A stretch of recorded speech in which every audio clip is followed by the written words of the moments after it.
Good morning प्यारे विद्यार्थियों। आज अपन बात करने वाले हैं राजनीति विज्ञान के बारे में।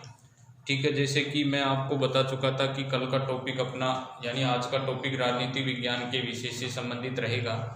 ठीक है, इससे पहले अपन इतिहास ज्योग्राफी दोनों सब्जेक्टों के बारे में वीडियो मैंने डाला था। आज राजनीति विज्ञान का एक टॉपिक है जो कई बार जो है वो बोर्ड के एग्जाम में वहाँ से क्वेश्चन पूछ लिया जाता है। ठीक है, कई बार छोटे क्वेश्चन वहाँ से उठकर आ जाते हैं। देखिए टॉपिक का नाम क्या है। ठीक है, आज का जो अपना टॉपिक है राजनीति विज्ञान का वो रहेगा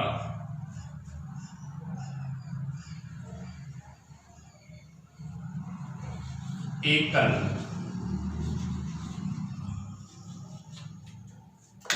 नागरिकता।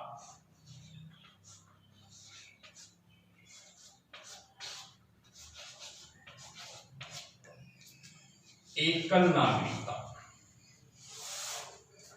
क्या है आज का टॉपिक? एकल नागरिकता। देखिए भारतीय संविधान की प्रमुख विशेषताओं में एक विशेषता आती है हमारे सामने, एकल नागरिकता निकल कर आती है। अर्थात सबसे ही पता चल रहा है कि हमारे देश में जो है वो लोगों के पास जो नागरिकता है वो कैसी है, एकल है, इकेरी है। ठीक है, यानी दोहरी नागरिकता का प्रावधान यहाँ पर नहीं है। एकल नागरिकता या दोहरी नागरिकता से तात्पर्य क्या है? देखिए मित्रों, एकल नागरिकता व दोहरी नागरिकता से तात्पर्य है कि जिस देश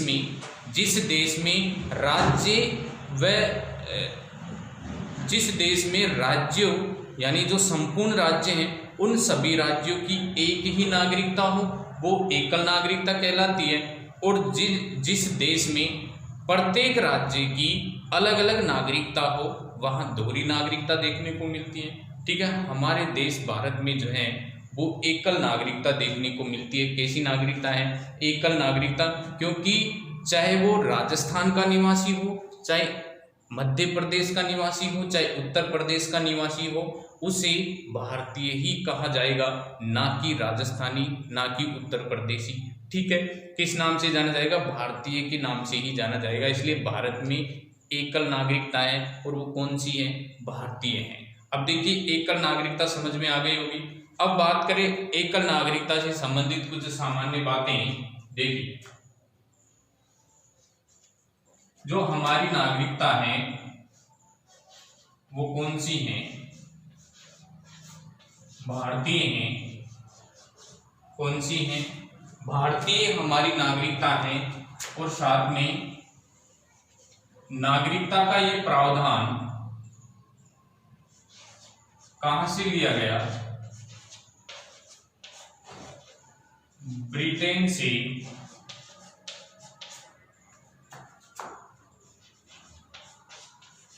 लिया गया। ये नागरिकता का प्रावधान हमारे देश में कहां से लिया गया? ब्रिटेन से लिया गया, इंग्लैंड के संविधान से ये लिया गया। ठीक है, इसके अलावा इसका प्रावधान हमारे संविधान में भाग 2, संविधान के भाग 2, टोटल भाग कितने? ठीक है, देखिए संविधान में अब तक जो है वो 22 भाग है। कितने भाग है? 22 भाग है, लेकिन कुछ उपभागों सहित लगभग 26 भाग हो चुके हैं वर्तमान में, लेकिन उपभाग मूल भाग तो 22 ही है। देखिए संविधान में जो दूसरा भाग है वो किसका वर्णन करता है? एकल नागरिकता का वर्णन करता है। एकल नागरिकता यानी भारत में राज्यों की अलग से कोई नागरिकता नहीं है, संपूर्ण राज्यों की निवासियों की केवल एक ही नागरिकता है। वो कौन सी है? भारतीय है। और ये एकल नागरिकता का प्रावधान कहां से लिया गया? ब्रिटेन से लिया गया। कहां से लिया गया मित्रों? ब्रिटेन से लिया गया। मैं आपको बता दूं कि अमेरिका में दोहरी नागरिकता है। अमेरिका में कैसी नागरिकता है? दोहरी नागरिकता है, इसलिए इसे अमेरिका से नहीं लिया गया बल्कि कहां से लिया है? ब्रिटेन से लिया है। ब्रिटेन में एकल नागरिकता का प्रावधान था। ये एकल नागरिकता का प्रावधान ब्रिटेन से लिया गया है। इसका वर्णन हमारे संविधान में कहां पर किया गया है? इसका वर्णन हमारे संविधान में भाग 2 में अनुच्छेद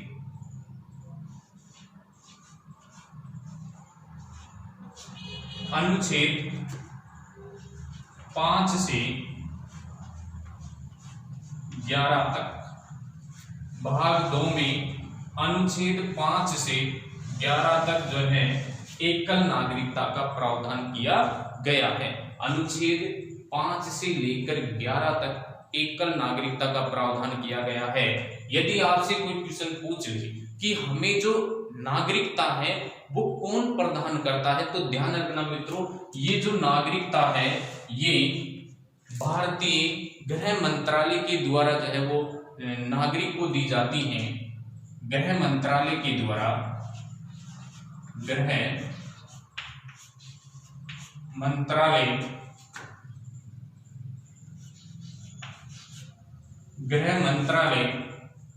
के द्वारा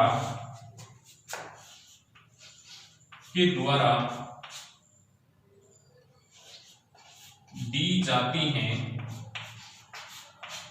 किसके द्वारा दी जाती हैं? ये जो नागरिकता है वो हमें कौन प्रदान करता है? हमारा जो गृह मंत्रालय है, ठीक है, वो गृह मंत्रालय जो है हमें ये नागरिकता प्रदान करता है। ठीक है, यहाँ तक समझ में आ गया होगा। हमारी नागरिकता कौन सी है? भारतीय। कैसी है? एकल है, इकहरी है। कहाँ से ली गई? ब्रिटेन से ली गई। इसका वर्णन संविधान में कहाँ है? भाग नंबर 2 में अनुच्छेद 5 से 11 तक इसका वर्णन किया गया है। ये हमें प्रदान कौन करता है? भारतीय नागरिकों को भारतीय नागरिकता कौन प्रदान करता है? गृह मंत्रालय के द्वारा प्रदान की जाती है। देखिए, गृह मंत्रालय के द्वारा प्रदान की जाती है। ये नागरिकता एक अधिनियम बनाया गया था, उसके माध्यम से नागरिकता दी जाती है। नागरिकता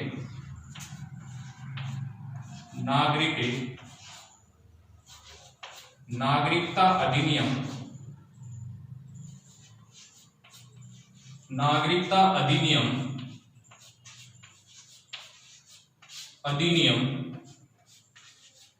1955। नागरिकता अधिनियम 1955 को ध्यान में रखकर जो है व्यक्ति को नागरिकता प्रदान की जाती है। अब कौन से व्यक्तियों को भारतीय नागरिकता प्राप्त हो सकती है, इन सभी के बारे में अपन बात करने वाले हैं। अनुच्छेद 5 से लेकर 11 तक किस प्रकार से वर्णन किया गया है। अनुच्छेद 5 में क्या है, 6 में क्या है, 7 में क्या है, 8 में क्या है, 9 में क्या है, 10 में क्या है और 11 में क्या है, इन सभी के बारे में अपन अभी बात करने वाले हैं। ये नागरिकता से संबंधित सामान्य परिचय है भाग नंबर 2 में, ठीक है, और अनुच्छेद 5 से 11 तक इसका वर्णन किया गया है। ये भाग नंबर 2 जो है भारतीय संविधान में, जब भारत का संविधान 26 नवंबर 1949 को स्वीकार किया गया था, अंगीकृत किया गया था। कब स्वीकार किया गया था? 26 नवंबर 1949 को। 26 नवंबर 1949 को संविधान सभा के सदस्यों के द्वारा भारतीय संविधान को क्या किया गया था? अंगीकृत किया गया था। उसी समय भारतीय संविधान के कुछ तथ्य जिन्हें संविधान के साथ साथ जो है वो अंगीकृत कर लिया गया था, वो एक तथ्य एकल नागरिकता भी है, जिन्हें 26 नवंबर 1949 को ही संविधान में शामिल कर लिया गया था। 26 नवंबर 1949 को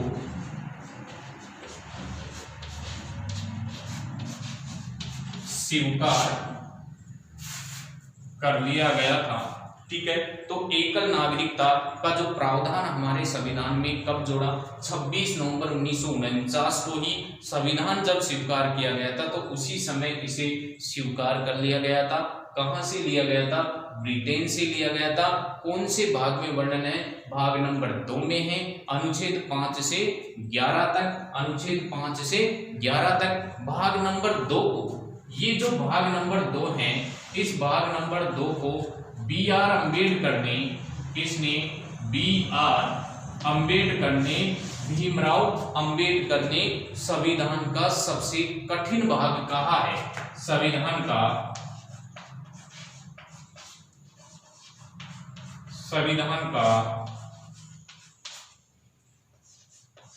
सबसे कठिन भाग, संविधान का सबसे कठिन भाग भाग नंबर 2 को कहा जाता है मित्रों। किसने कहा था?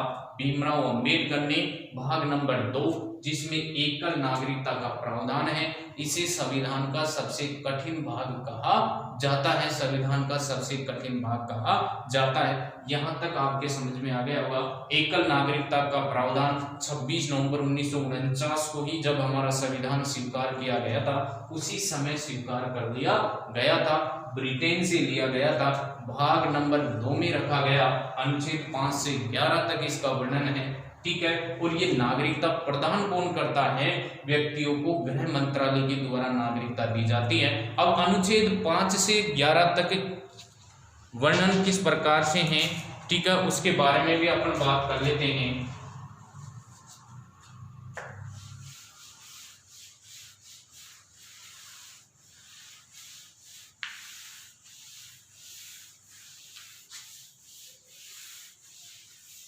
देखिए, ठीक है, एकल नागरिकता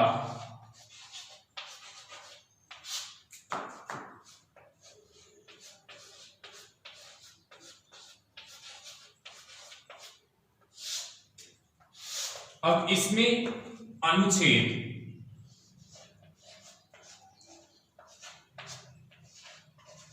5 क्या कहता है?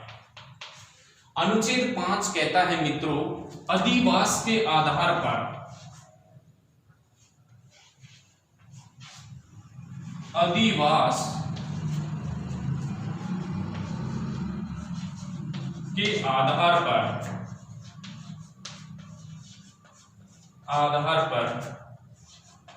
नागरिकता।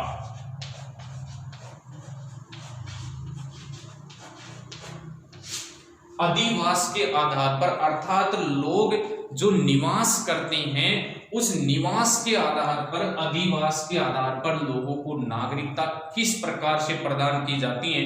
देखिए, अधिवास के आधार पर लोगों को जो नागरिकता है वो तीन स्थितियों में जो है वो नागरिकता दी जा सकती है।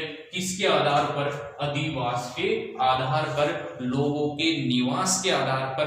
कितनी स्थितियों में? 3 स्थितियों में नागरिकता दी जाती है। वो 3 स्थितियां हैं। देखिए, पहली स्थिति, या तो व्यक्ति या नागरिक का जन्म भारत के किसी राज्य में हुआ हो। देखिए, व्यक्ति का जन्म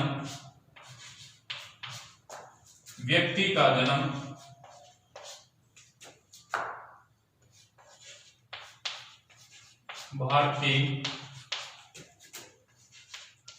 किसी राज्य क्षेत्र में हुआ हो, ठीक है। यानी व्यक्ति का जन्म जिस देश की वो नागरिकता प्राप्त कर रहा है, यानी भारत की नागरिकता की अपन बात कर रहे हैं, तो भारत की नागरिकता उसे कब मिल सकती है? किसके आधार पर? अधिवास के आधार पर। या तो उसका जन्म भारत के किसी भी एक राज्य क्षेत्र में उसका जन्म हुआ हो, पहला। दूसरा यदि अपन बात करें, यदि उसका जन्म किसी राज्य क्षेत्र में नहीं हुआ है तो उसके माता पिता में से किसी एक का जन्म राज्य क्षेत्र में हुआ हो, ठीक है। माता पिता में से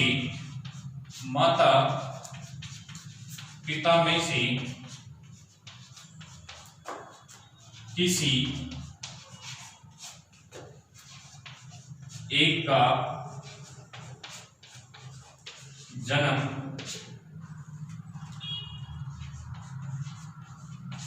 राज्य क्षेत्र में हुआ। दो स्थितियां हो गई, या तो खुद का जन्म भारत के किसी राज्य क्षेत्र में हुआ हो, यदि वो खुद का जन्म नहीं है तो माता पिता में से किसी एक का किसी राज्य क्षेत्र में यदि जन्म हुआ है तो भी उसे भारतीय नागरिकता मिल सकती है। इसके अलावा तीसरा है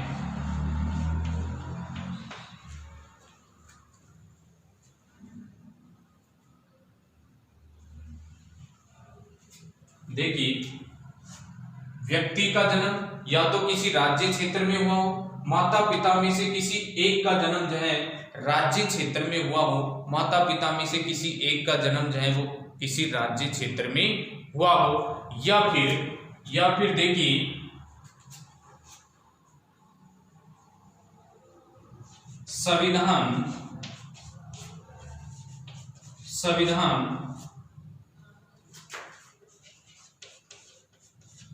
लागू से पहले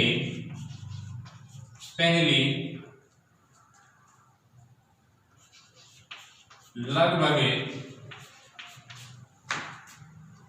5 वर्ष तक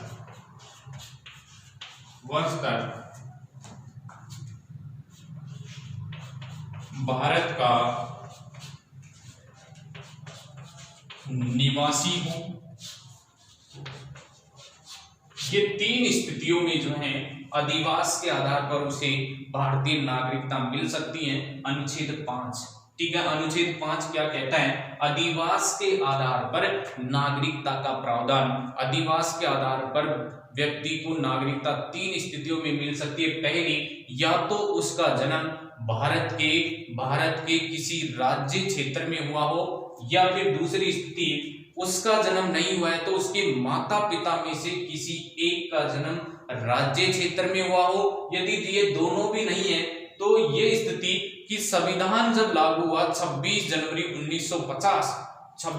1950 से पहले लगभग 5 वर्ष तक जो है वो भारत का क्या होना चाहिए? वो निवासी होना चाहिए।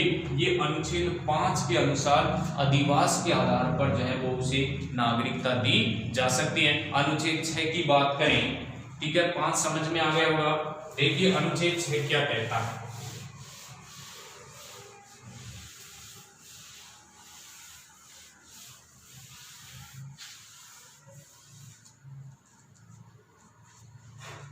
देखिए अनुच्छेद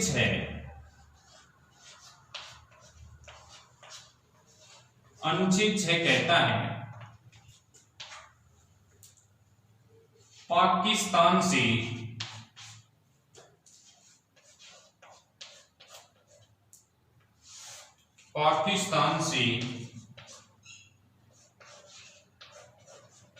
भारत आने वाले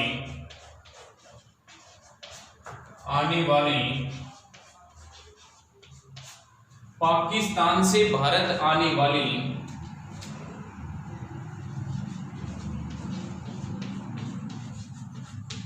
व्यक्तियों की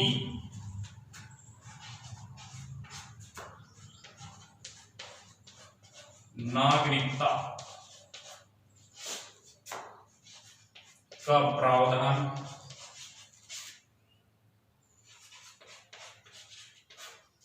पाकिस्तान से भारत आने वाले व्यक्तियों के लिए नागरिकता का प्रावधान कौन से अनुच्छेद में? अनुच्छेद 6 में है। देखिए अनुच्छेद 6 भी 2 बातें बताता है। एक, देखिए अनुच्छेद 6 में पाकिस्तान से, यानी जो व्यक्ति पाकिस्तान में निवास करता है और वो भारत में आ गया है तो उसे नागरिकता 2 स्थितियों में मिल सकती है। पहली, अनुच्छेद 6 का भाग आता है कै। इसके अनुसार या तो वो 19 जुलाई 1948 के बाद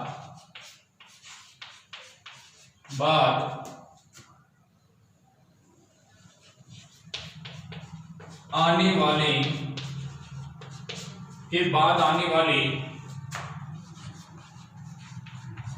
व्यक्ति को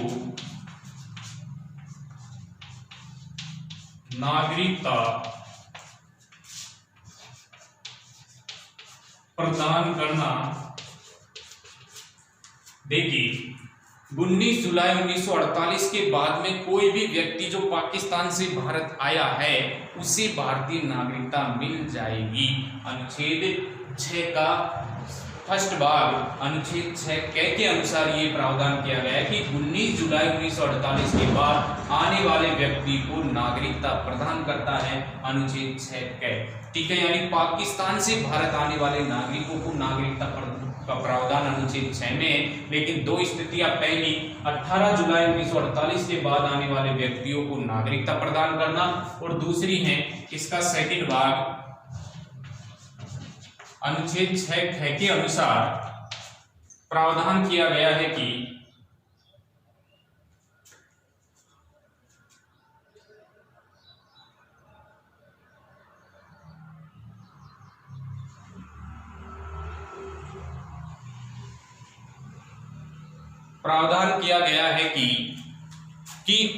अनुच्छेद जो 6 है उसके अनुसार 19 जुलाई 1948 के बाद भारत आने वाले जो नागरिक हैं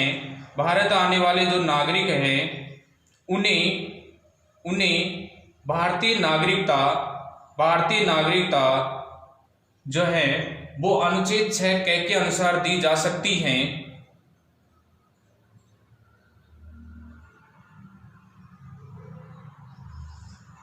और अनुच्छेद 6 क्या कहता है, देखिए मित्रों, अनुच्छेद 6 कहता है, पहली स्थिति तो 19 जुलाई 1948 के बाद में कोई भी व्यक्ति जो भारतीय नागरिकता प्राप्त करना चाहता है वो भारत आया है तो उसे भारतीय नागरिकता दी जा सकती है। इसके अलावा अनुच्छेद 6 जो कहता है, ये कहता है कि यदि किसी व्यक्ति के माता पिता में से किसी एक के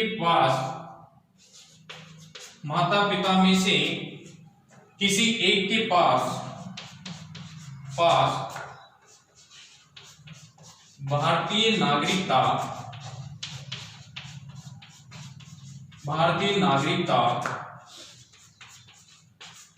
होनी चाहिए, भारतीय नागरिकता होनी चाहिए। ठीक है, ये स्थिति आती है पाकिस्तान से भारत आने वाले नागरिकों का जो प्रावधान है, नागरिकता का जो प्रावधान है, दो स्थितियां हैं। अनुच्छेद 6 कहता है कि 19 जुलाई 1948 के बाद आने वाले व्यक्तियों को नागरिकता प्रदान की जा सकती है। अनुच्छेद 6 कहता है कि यदि उस व्यक्ति के माता पिता में से किसी एक के पास भी भारतीय नागरिकता है तो भी उसे जो है वो भारतीय नागरिकता दी जा सकती है। ये बात हो गई अनुच्छेद 6 की। देखिए मित्रों, अनुच्छेद 7 क्या कहता है,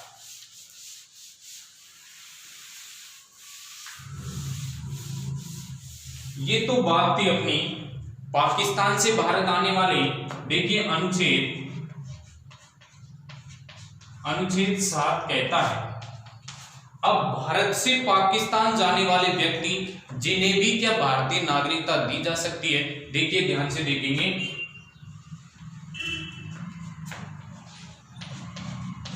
भारत से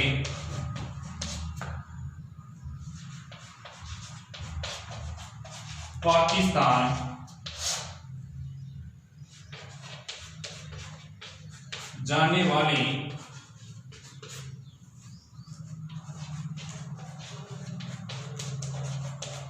व्यक्तियों के लिए नागरिकता का प्रावधान। ठीक है, अनुच्छेद 6 में अपन ने बात की पाकिस्तान से भारत आने वालों की दो स्थितियां, 18 जुलाई 1948 के बाद आया है उसे, या फिर माता पिता में से कोई एक भारतीय नागरिकता रखता हो। अनुच्छेद 7 कहता है भारत से पाकिस्तान जाने वाले व्यक्तियों को भी क्या नागरिकता दी जा सकती है, बिल्कुल दी जा सकती है। देखिए अनुच्छेद 7 कहता है कि 1 मार्च 1947 के बाद कोई व्यक्ति पाकिस्तान जा रहा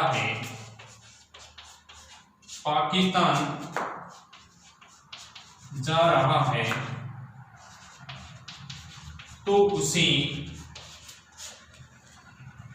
तो तो उसे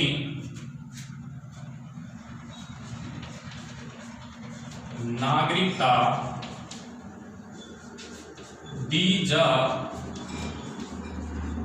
सकती है। ठीक है, दी जा सकती है, लेकिन 1 मार्च 1947 से पहले यदि कोई भारत से पाकिस्तान गया है तो उसे भारतीय नागरिकता नहीं दी जा सकती। 1 मार्च 1947 के बाद में यदि कोई व्यक्ति पाकिस्तान की तरफ जा रहा है भारत छोड़कर, तो उसके पास भारतीय नागरिकता रह सकती है। यानी भारत से पाकिस्तान जाने वाले व्यक्तियों के लिए नागरिकता का प्रावधान अनुच्छेद 7 और पाकिस्तान से भारत आने वाले व्यक्तियों के लिए नागरिकता का प्रावधान अनुच्छेद 6। अनुच्छेद 7 समझ में आ गया होगा। देखिए अनुच्छेद 8 क्या कहता है।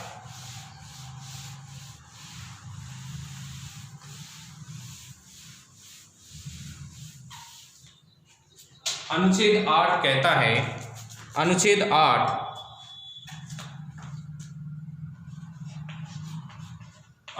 8 कहता है कि कोई व्यक्ति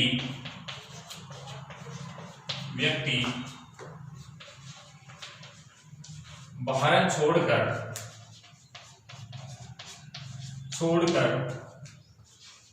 विदेश जाता है। कोई व्यक्ति भारत छोड़कर कहां जाता है? विदेश जाता है, तो उसके पास भारतीय नागरिकता हो सकती है।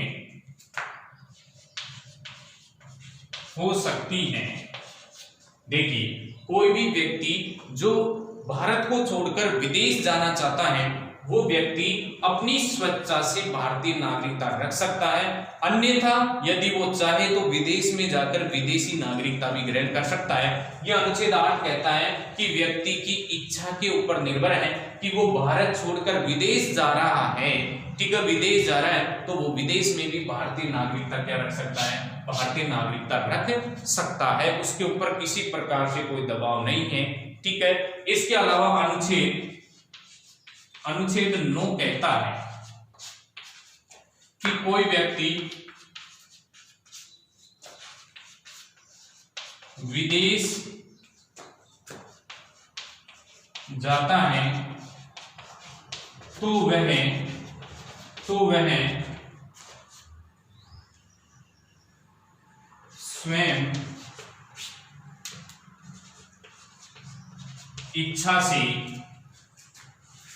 स्वयं इच्छा से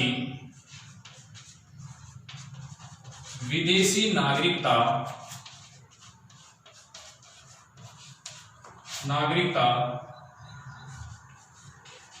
ग्रहण कर सकता है। उस स्थिति में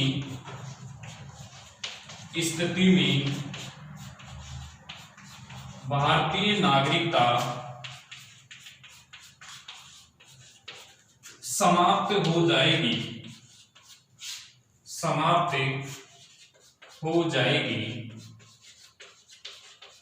कोई भी व्यक्ति, देखिए ऊपर अनुच्छेद 8 तो कहता है कि कोई व्यक्ति विदेश जाता है तो वो स्वेच्छा से भारतीय नागरिकता रख सकता है, समाप्त नहीं होगी। लेकिन अनुच्छेद 9 कहता है कि कोई व्यक्ति जो विदेश जाता है तो विदेश में जहां पर रह रहा है उस राज्य की वो नागरिकता ग्रहण कर सकता है। उस स्थिति में भारतीय नागरिकता क्या हो सकती है? समाप्त हो सकती है। अनुच्छेद 10 देखिए, अनुच्छेद 10 कहता है कि किसी भी व्यक्ति की नागरिकता को अवैध रूप से समाप्त नहीं किया जा सकता। यानी अवैध रूप से नागरिकता समाप्त नहीं की जा सकती। अवैध रूप से नागरिकता समाप्त नहीं की जा सकती। अनुच्छेद 10 कहता है। अनुच्छेद 11 क्या कहता है? अनुच्छेद 11 कहता है कि संसद को अधिकार है। अनुच्छेद 11 क्या कहता है? देखिए अनुच्छेद 11 कहता है,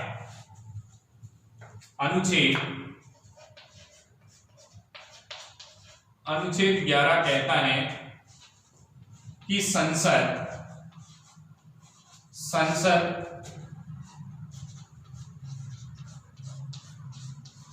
नागरिकता में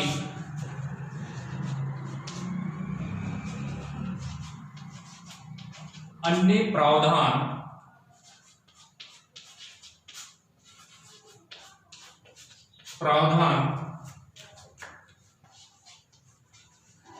जोड़ सकती है।